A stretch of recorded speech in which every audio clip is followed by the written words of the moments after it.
Olá pessoal, meu nome é Sérgio Valzílio, eu sou professor da Rede Municipal de Ensino. Estou aqui mais uma vez para dar continuidade ao projeto EducaLive, né?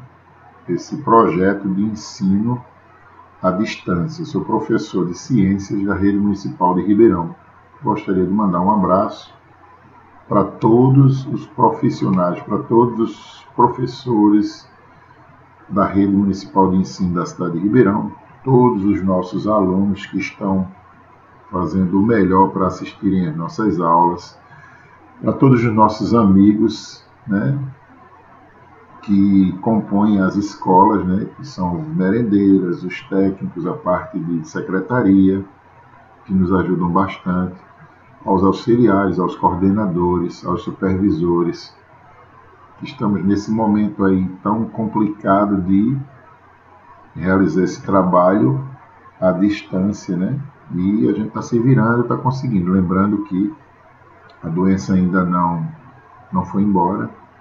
Hoje no Brasil nós já ultrapassamos, lamentavelmente, a marca de 145 mil mortos pelo Covid-19, o novo Covid-19. É preciso ainda usar máscara, evitar aglomerações. A gente está vivendo aí um momento de transição política, de eleição municipal, mas é preciso que vocês continuem se protegendo, aqueles que estiverem na rua fazendo panfletagem, realizando seus trabalhos que gostam da muvuca, né, dessa coisa do momento político, democrático, que é muito importante, mas tenham muito cuidado com relação à doença, a essa propagação que a gente precisa estar atento. Hoje a gente vai falar um pouquinho para o pessoal do 6º ano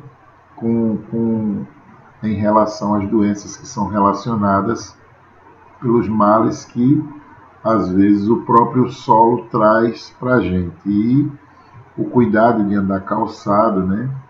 Existem algumas doenças que podem ser evitadas, algumas contaminações que devem ser evitadas, e a gente precisa estar muito atento a isso, ok? Vamos lá, vamos tentar ver como é que a gente pode melhorar essa situação. Ó, essas doenças que são transmitidas pelo solo, como também pela água, pelo ar, podem ser consequente de uma contaminação ou resto de, eu diria assim, de uma outra doença já pré-existente e acabou evoluindo e chegando àquele momento ali de contaminação através desse contágio direto. Por isso é importante os cuidados básicos. A gente ainda vai falar um pouquinho também a respeito do saneamento básico, que em algumas regiões, principalmente do Nordeste, precisam melhorar muito, e muitas crianças acabam sendo acometidas por algum tipo de doença dessa natureza. Então o tétano, por exemplo, é uma doença dessas que a gente diz que são transmitidas ou produzidas por bactérias, né? O bacilo tetânico, né? Clostridium tetani, que se caracteriza por essa contradição de espasmos, músculos no rosto, que seria aquela contração mais forte, né? E essa dor na nuca, na parede do abdômen, nos membros superiores, eu diria assim. E esses espasmos são consequências da ação dessa toxina que é produzida por esse bacilo, mas essa contaminação acontece quando você leva um corte, quando você pisa num prego, quando você tem essa mucosa do pé, que esse tecido diferenciado de proteção, que ele é penetrado por algum tipo de material pérfuro cortante, que é de metal, e que esse metal acaba, muitas vezes, quando exposto ao ar, sendo contaminado por esse bacilo e transferindo essa bactéria para o seu organismo, que a gente chama de que é um agente infeccioso e que pode provocar um mal muito grande. Então, o bacilo do tétano pode ser encontrado sob a forma de esporo, que é uma forma mais resistente desse micróbio, nos mais variados tipos de ambiente. Então, às vezes, você está em casa, corta a mão, corta o pé, ou fura, pisa no chão e tem algum prego ali enferrujado, né? E ferrugem acaba provocando essa doença, e a gente lembra que existe uma maneira de você combater, de você acompanhar, que é tomando a vacina antitetânica. Eu não lembro ao certo, mas se não me engano são 3 doses, e ela tem um poder de imunização, de proteção de 10 anos. Então, a cada 10 anos é necessário que você vá a um posto, leve sua carteirinha de vacinação, vá a um posto médico, né, um PSF, que a gente chama de Posto de Saúde da Família, para ser vacinado contra esse mal que é muito comum e que qualquer um de nós, por mais informação ou por menos informação que tenha, pode correr o risco de contrair. Essa profilaxia, esse cuidado do tétano depende principalmente desse padrão de zelo, né, dessas camadas mais, eu diria assim, das pessoas mais informações, das camadas mais humildes da população, porque precisa se cuidar mais. Depende também desse programa de vacinação que é organizado e liberado pelo governo municipal. Depende também dessa programação, desse acompanhamento, né, que os agentes de saúde devem fazer contra o tétano, que normalmente está associado à difteria, coqueluche, que a gente chama de uma vacina tríplice, que é dada às crianças e depois renovado a cada 10 anos. Se o indivíduo não tiver sido vacinado, deve usar o soro antitetânico e algumas substâncias medicamentosas que nós chamamos de antibióticos, que são normalmente prescritos por esses profissionais da saúde, que são os médicos. E, obviamente, acompanhar o desenrolar com relação à vacinação. Então, o seu organismo ele não vai produzir ou não vai ficar imune para o resto da vida. Então, a cada 10 anos, normalmente, há uma renovação com relação a essa vacina. Mas lembre, não é só a população de baixa renda, porque às vezes a gente comenta rápido, que tem que se proteger, não, viu? A população de uma maneira geral. A gente fala na informação, ou porque às vezes anda descalço na rua, ou por hábito, e se expõe correndo risco, colocando sua vida em risco. Mas a população, de uma maneira geral, precisa ter o maior cuidado, o maior zelo com relação a isso. Um outro mal que é transmitido também pelo solo, que seria a esquistossomose, que a gente conhece também como barriga d'água, muito comum também na nossa região, é uma doença que deixa a pessoa com o estômago muito elevado, né? A barriga enorme. A esquistossomose, é uma denominação para esse mal. No Brasil, essa barriga d'água, ela é provocada pelo Schistosoma mansoni, que é um verme achatado, que a gente chama de platelminto, dentro dessa classificação, dessa nomenclatura científica, eu diria assim, ele se enquadra aí no reino bem definido, que entra pela pele, no caso pés e pernas, e normalmente se aloja no fígado, mas pode também migrar, pode ir também para outro órgão do corpo humano. Alimenta-se diretamente de sangue e chega a ter mais ou menos um centímetro de comprimento. Esse verme passa por inúmeras fases, né? Várias fases. Ele começa como ovo, vira uma larva, ao cair no rio ou lagoa, que muitas vezes também de água parada, transforma-se em cercária dentro, né, de eu diria assim, hospedeiro temporário, que seria um caramujo, e chega à fase adulta no corpo humano, porque seria o seu hospedeiro permanente ou principal, seríamos nós, seu hospedeiro definitivo.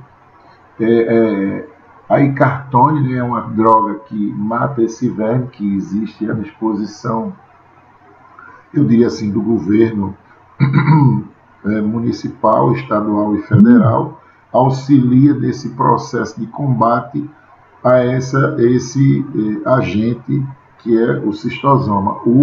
Os prejuízos causados pelo verme não se limitam, à sua exfoliativa, isso é, sua capacidade de desviar os nutrientes do indivíduo doente para o seu próprio consumo. Ele acaba realmente provocando um mal de complicações hepáticas, porque são células do fígado e principalmente também no intestino, fazendo com que o indivíduo tenha diarreia, dores abdominais, um rápido emagrecimento, muitas vezes até, que não se comenta muito, mas alguns desmaios, né? E ao penetrarem na pele, esses invasores podem provocar forte reação alérgica, com a sensação de coceira, vermelhidão e uma dor intensa. Então é preciso estar muito atento, principalmente a um comportamento diferenciado depois que o indivíduo, que a pessoa tenha tomado banho em um rio ou em um ambiente de água parada, para que esse acompanhamento, para que essa anormalidade, para que essa diferenciação seja observada. A obstrução do sistema porta causas problemas circulatórios. As pessoas também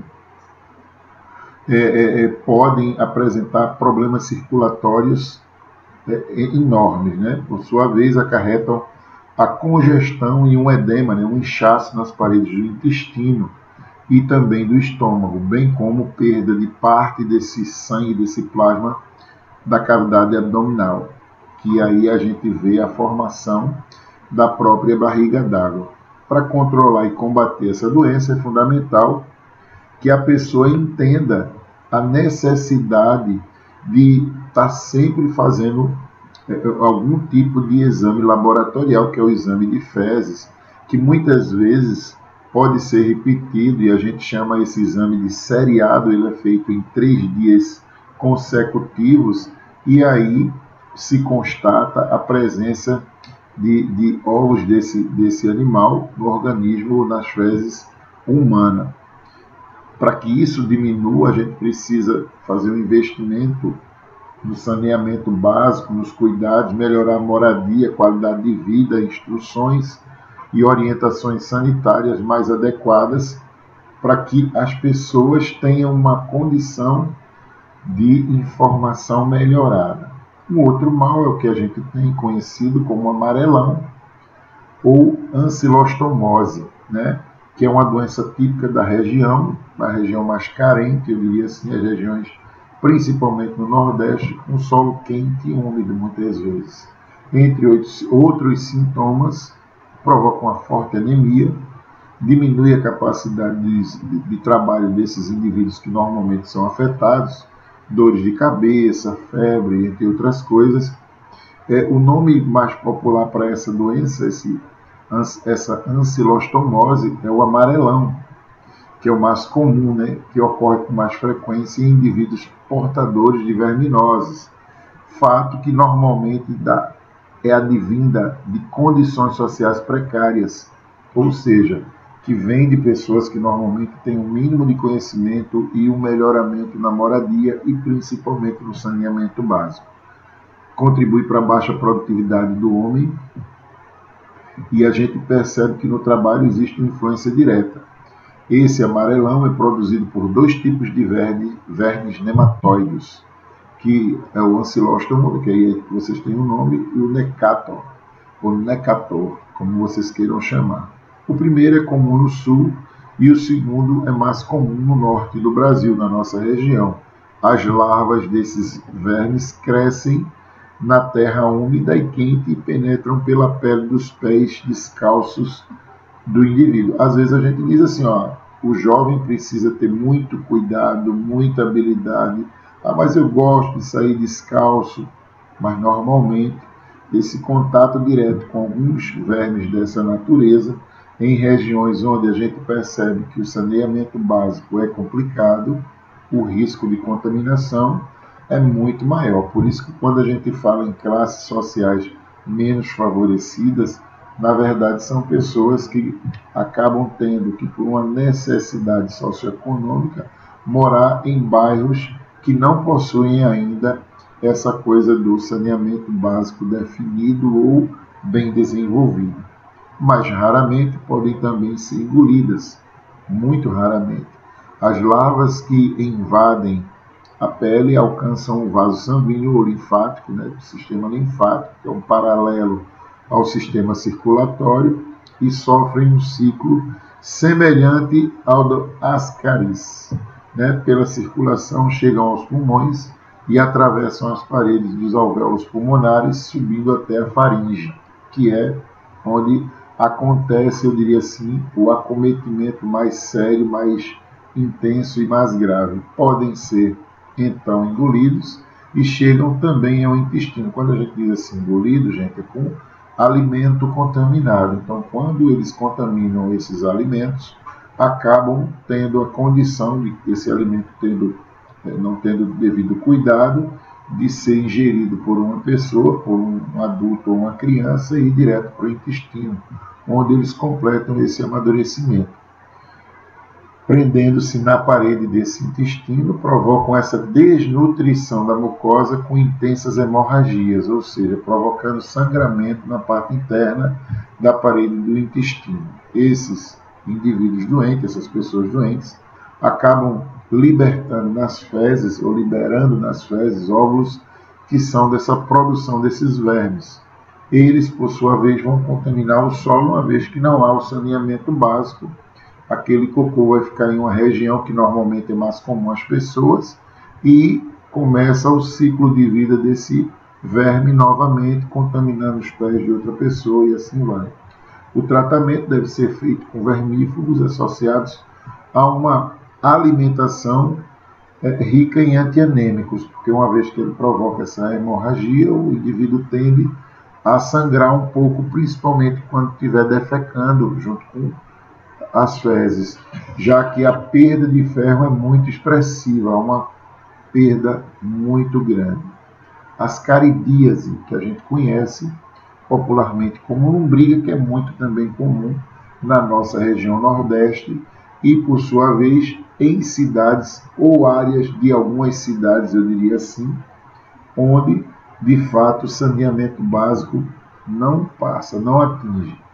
A ingestão desses óvulos infectados, novamente pelos alimentos mal lavados ou contaminados com esses óvulos, podem ser encontrados também diretamente no solo, muitas vezes na água que o indivíduo acaba bebendo, de qualquer ambiente, ou esses alimentos que foram contaminados pelas fezes humanas. As fezes humanas, perdão. Os sintomas: dor de barriga, diarreia, náusea, falta de apetite e por aí vai. Aí temos exemplos, né, imagens de algumas dessas espécies que são encontradas depois que o indivíduo coloca para fora junto com as fezes. O tratamento são remédios específicos para erradicar a larva do organismo, a larva que se encontra no organismo humano, e são normalmente todos através de ingestão oral, por via oral. Prevenção direta, saneamento básico, e esse é o momento de cobrarmos das nossas autoridades, uma vez que a gente está nesse processo de reeleição ou eleição para prefeito e vereadores, em algumas cidades, principalmente no interior, onde podem se desenvolver algumas ações nesse sentido de saneamento básico. Lavagem direta das mãos por uso sanitário, após o uso sanitário, terminou de defecar, lavou as mãos com água e sabão. Lavagem das frutas e verduras com água corrente, e aí hipoclorito de sódio, né, que vai diminuir essa condição de contaminação. Outra que nós encontramos na região é teníase, que é uma doença causada pela forma adulta da tênia, né, que a gente chama de tênia solium, né, e tênia sarginata, que a tênia solium é do porco e a sarginata da carne do boi. Muitas vezes o paciente nem sabe que convive com parasita em seu intestino delgado. Eu vou mostrar para vocês algumas imagens bem interessantes e até chocantes. As tênias também são chamadas de solitárias, porque na grande maioria dos casos elas são o adulto, o indivíduo adulto, nós, seres humanos, somos portadores, que somos, na verdade, eles são os parasitas, nós somos os hospedeiros definitivos, e um só verme desse contamina o nosso organismo. São altamente competitivas em seu habitat, sendo hermafroditas, conseguem se reproduzir sozinhas com muita facilidade, tem uma estrutura fisiológica de autofecundação, né? Isso facilita essa reprodução. não necessita de parceiro para cópula ou para colocar esses ovos. E aí a gente vê uma imagem muito forte, mas muito interessante, tirada do organismo de um adulto, de um ser humano. E o homem portador dessa verminose apresenta a tênia no estado mais adulto do seu intestino, sendo assim portador definitivo, como falei anteriormente. Os últimos anéis ou proglótides são hermafroditas e aptos à fecundação. Geralmente, esses espermatozoides de um anel fecundam os ovos do outro segmento, no mesmo animal ou no organismo do indivíduo. A quantidade de ovos produzida é muito grande, de 30 a 80 mil em cada proglótide, né? Sendo uma garantia para a perpetuação e a propagação dessa espécie. Esses anéis grávidos que se desprendem periodicamente acabam entrando para as fezes do hospedeiro, que acaba colocando, se não houver saneamento básico, o mesmo ambiente que vai contaminar outros animais e o ciclo vai se repetir.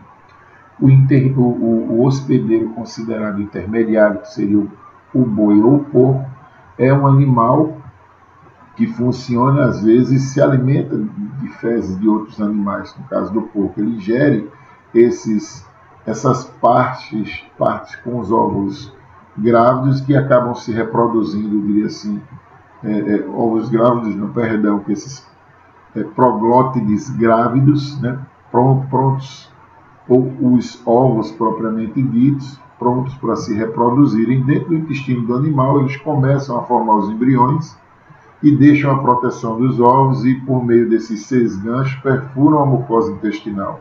Ao ingerirmos a carne do porco mal cozida, estamos trazendo para dentro de nós esses animais, e aí eles começam o ciclo do hospedeiro definitivo. Só que fique bem claro, o porco não é um animal sujo, não, é um animal de sangue quente. Normalmente ele vai para uma região que se alimenta desses restos de fezes de outros animais, e uma região muito fria que é propícia a esses animais se produzirem ou reproduzirem no interior do seu organismo.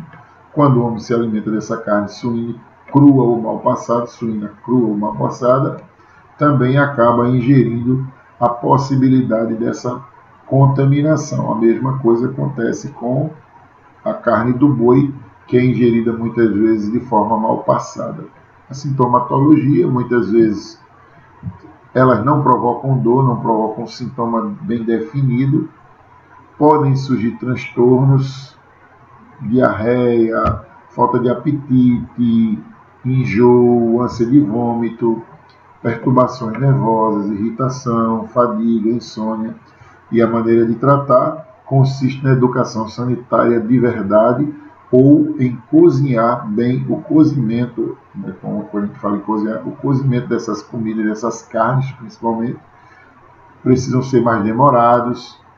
Esses animais que são utilizados para a formação de linguiça, salame, chouriço, etc., precisam ser mais fiscalizados pela vigilância sanitária de cada município e tentar diminuir com drogas, no caso, quando o indivíduo contaminado, que é o diclorofeno, né, mebendazol, que a gente conhece, o chá de sementes de abóbora, que também é muito usado e indicado até hoje por muitos médicos, né, e funciona de verdade e acaba matando esses animais. Ok, pessoal? A gente vai ficando por aqui. Na próxima aula a gente vai dar continuidade a esse trabalho, ok? Mas ainda tem vamos continuar ainda falando um pouquinho mais do bicho de pé, né? O bicho de pé, que é uma doença que apresenta maior ocorrência entre pessoas que vivem em áreas carentes, que é também causado por uma pequena pulga, né, que se introduz na pele do indivíduo e em outros animais. Responsável pela infecção também a fêmea da pulga, que também acaba penetrando na pele do indivíduo depois que acontece a fecundação. Depois de instalada, a pulga começa a desenvolver-se e em 2 ou 3 semanas atinge seu maior tamanho, que pode apresentar, na verdade, segmentos abdominais de até 1 centímetro por conta do acúmulo de ovos. Após alguns dias, os ovos são expelidos e em seguida esse mesmo animal começa esse processo novamente. Geralmente o problema é autoeliminado com a duração de até 6 semanas, normalmente, mas pode ter complicações graves, pode acontecer complicações graves e sequelas podem ser comentadas, relatadas, mas normalmente é comum que em locais de baixos indicadores de desenvolvimento humano, ou seja, em regiões mais carentes, que tenha dificuldade de saneamento básico, higiene pessoal, esse tipo de animal consiga se reproduzir com muita facilidade. Ok, pessoal? Então a gente vai ficando por aqui. Um grande abraço e até a próxima aula, ok?